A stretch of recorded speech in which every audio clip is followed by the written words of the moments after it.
Assalamualaikum warahmatullahi wabarakatuh. Perkenalkan, nama saya Najma Uli Anjeni Rijai dari kelas 4B.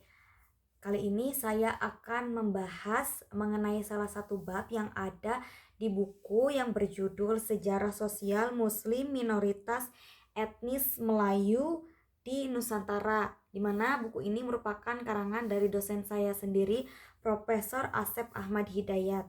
Nah, langsung saja kita mulai pembahasannya. Jadi saya akan membahas mengenai bab 1 yang judulnya itu teori masuknya Islam di Nusantara. Nah, seperti yang teman-teman sudah ketahui bahwa teori masuknya Islam di Nusantara itu kan ada teori India, ada teori Persia, ada teori Arab, dan juga ada teori Cina gitu ya. Kemudian ternyata setelah saya baca di buku ini, teori masuknya Islam ke Nusantara ini tidak sesederhana yang kita ketahui selama ini. Kan yang kita ketahui itu misalkan teori masuknya Islam, teori Persia gitu ya. Teori Persia itu masuknya Islam ke Nusantara dibawa oleh pedagang-pedagang yang berasal dari Persia. Nah, ternyata tidak sesederhana itu, teman-teman. Banyak pertentangan dari ahli-ahli sejarah terkait dengan teori-teori ini, seperti teori India yang dikemukakan dalam buku ini. Teori India ini memang merupakan teori yang paling banyak gitu, yang paling banyak dukungannya gitu, yang paling banyak dikemukakan oleh para sejarawan gitu. Tapi banyak juga pro kontranya di dalam teori ini. Di buku ini dijelaskan gitu bahwa misalnya seperti pendapat Van Rokel bahwa Islam dibawa ke Asia Tenggara dari India Selatan gitu. Ia memberikan alasan bahwa bentuk-bentuk populer Islam seperti ciri-ciri mistik, sastra Roman dan sebagainya berkembang di Indonesia adalah berasal dari India Selatan.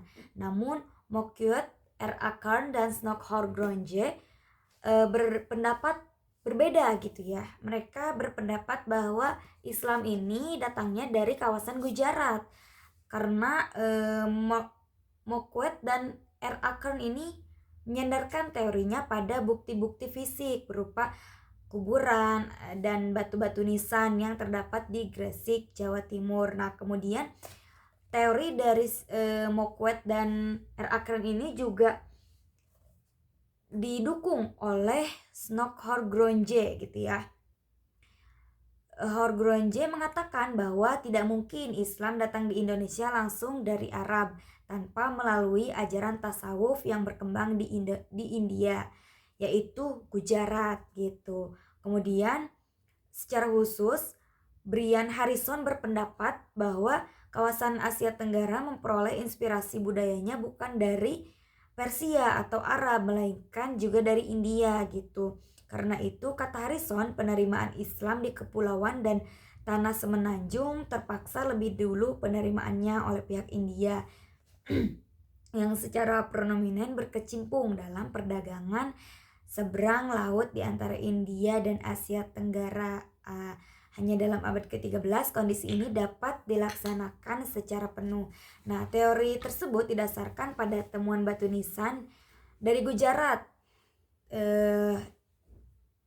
Teori yang tentang penemuan batu nisan yang tadi Snokkhorgronje ini ternyata ditentang dan dipatahkan oleh Marison, bahwa ketika Samudra Pasai diislamkan di Gujarat itu agamanya masih Hindu gitu. Makanya Marison ini menentang teori dari si Snokkhorgronje tersebut gitu. Kemudian teori yang diajukan Snokkhorgronje juga tidak semata-mata hanya bualan belaka gitu ya. Dia juga berdasarkan dari catatan-catatan para penggembara atau pelancong yang datang ke Nusantara atau singgah di Nusantara pada abad ke-13 dan 14 gitu. Seperti Marco Polo dan Ibnu Battuta yang tentunya sudah tidak asing lagi bagi kita gitu ya. Teori ini pun diperkuat oleh temuan makam Malikus Saleh, seorang raja dari Samudra Pasai yang mangkat pada tahun 1297 Masehi. Nah, dalam Hikayat Raja-Raja Pasai disebutkan bahwa Samudra Pasai ini merupakan kerajaan Islam pertama di Nusantara. Karena itu, para pendukung teori Gujarat ini berkeyakinan bahwa Islam tersebar di Nusantara sekitar abad ke-13 Masehi gitu ya. Kemudian kita lanjut ke teori yang kedua. Nah, di teori yang kedua ini membahas mengenai judul teorinya itu teori Arab Mekah. Nah, di teori Arab Mekah ini Islam itu datang langsung dari kota Mekah, dibawa oleh para pedagang yang hendak ke Cina gitu ya. Namun di perjalanan kan karena arah angin yang tidak menentu di lautan itu ya. Jadi gini, para pedagang yang dari Mekah itu mereka ingin ke Cina. Namun dari Mekah ke Cina itu kan perjalanannya cukup jauh dan para pedagang ini menggunakan jalur laut. Sementara untuk menggunakan jalur laut itu kita memanfaatkan angin, dan di perjalanan tersebut mereka singgah dulu ke Nusantara untuk memanfaatkan angin yang bertiup ke arah Cina gitu.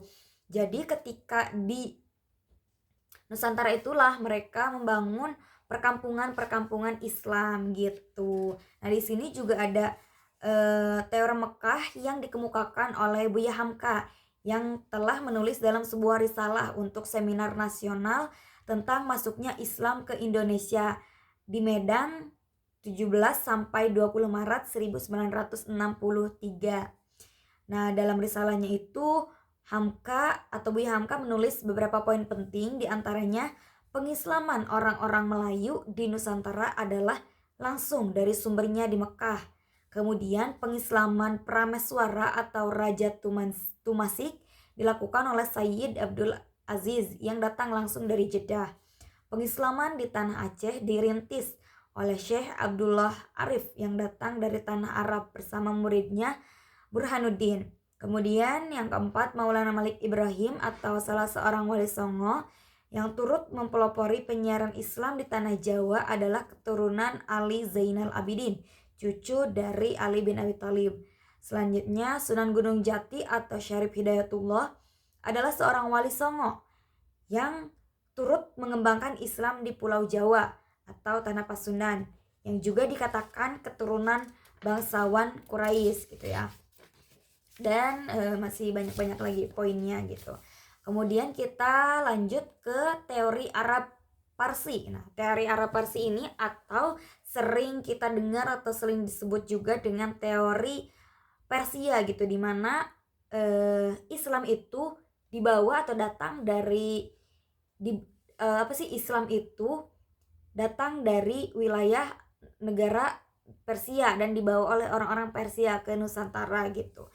Jadi di teori Arab Parsi ini atau Persia ini pendukung teorinya adalah Umar Amir Hussein dan Hussein Jayadiningrat. Nah, didasarkan pada bukti-bukti sejarah berupa dijumpainya nama-nama sultan di Nusantara yang menggunakan nama Syah atau Tashi atau Taksih dalam naskah-naskah Cina. Dalam naskah-naskah Cina disebutkan bahwa Tashi telah melakukan hubungan dagang dengan Cina dan membuat koloni di Kanton sekitar tahun 650 Masehi. Nah, selain bukti-bukti sejarah yang disebutkan tadi gitu ya, di teori Arab Persia ini juga kenapa sih ada orang yang mengemukakan atau mendukung teori ini? Karena ditemukannya kesamaan antara budaya di Persia dengan di Nusantara, seperti misalnya kalau di buku ini ada tradisi Asyuro, atau tradisi Asyuro ini merupakan upacara ritual yang sangat dijunjung penganut Syiah. Kemudian ada upacara tabut untuk memperingati peristiwa tragedi Karbala yang adanya tuh di Sumatera Barat dan Jambi gitu ya, dilestarikan oleh masyarakat Sumatera Barat dan Jambi gitu. Nah, jadi di teori Arab Parsi atau teori Persia ini dikemukakan bahwa budaya dari Persia dan Nusantara ini mengandung banyak kesamaan begitu ya. Kemudian yang teori terakhir yaitu teori Cina atau Indocina menyatakan bahwa Islam disebarkan ke kawasan Nusantara berasal dari Cina dan Indocina. Nah, teori ini didukung oleh Syed Muib Al-Atas, SQ Fatimi, Slamet Mulyana, Sumanto Al-Qurtubi, dan termasuk penulis sendiri Profesor Asep Ahmad Hidayat gitu ya. Seperti yang sudah kita tahu nih di dalam catatan-catatan sejarah kuno gitu ya, bahwa Indonesia atau Nusantara pada zaman dulu itu memang sudah memiliki hubungan yang erat gitu ya dengan Cina, memiliki hubungan dagang yang cukup jauh, yang cukup erat dengan Cina gitu ya. Makanya ada teori Cina ini gitu. Nah, merujuk pada peristiwa pemberontakan di Canton pada tahun 877 Masehi telah mengorbankan kira-kira 1.200 orang sampai 200.000 para pedagang Islam, yang kebanyakan para pedagang Islam Arab dan Parsi. Diantaranya sekian para pedagang Islam sebagiannya melarikan diri ke wilayah-wilayah pesisir pantai di kawasan Asia Tenggara seperti Tumasik, Aceh kala. Menurut SQ Fatimi, kerajaan Campa di Indochina adalah sebuah kerajaan Islam yang didirikan oleh para pelarian Syiah Alawiyah dari Damaskus. Namun, sebagai akibat dari serangan kerajaan Anam di Vietnam, orang-orang Islam Alawiyah lalu melarikan diri ke Mekah dan Aceh. Alasan ini didasarkan pada bukti adanya batu prasasti di Trengganu yang bertuliskan pada tahun 1386. Nah, sudah selesai nih pembahasan kita di bab 1 ini. Semoga apa yang saya sampaikan pada episode kali ini bisa bermanfaat untuk teman-teman yang menonton gitu ya. Dan bagi teman-teman yang mau membeli bukunya, ini boleh banget ya dilihat, bisa diingat-ingat judulnya gitu. Ini sudah tersedia di toko buku. Untuk itu mungkin saya meminta maaf apabila ada kekurangan dan kekeliruan terhadap penjelasan saya, dan boleh teman-teman tambahkan di kolom komentar gitu ya. Mungkin sampai di sini saja, semoga bisa bermanfaat bagi teman-teman yang menonton. Sekian dari saya, wassalamualaikum warahmatullahi wabarakatuh. Bye bye.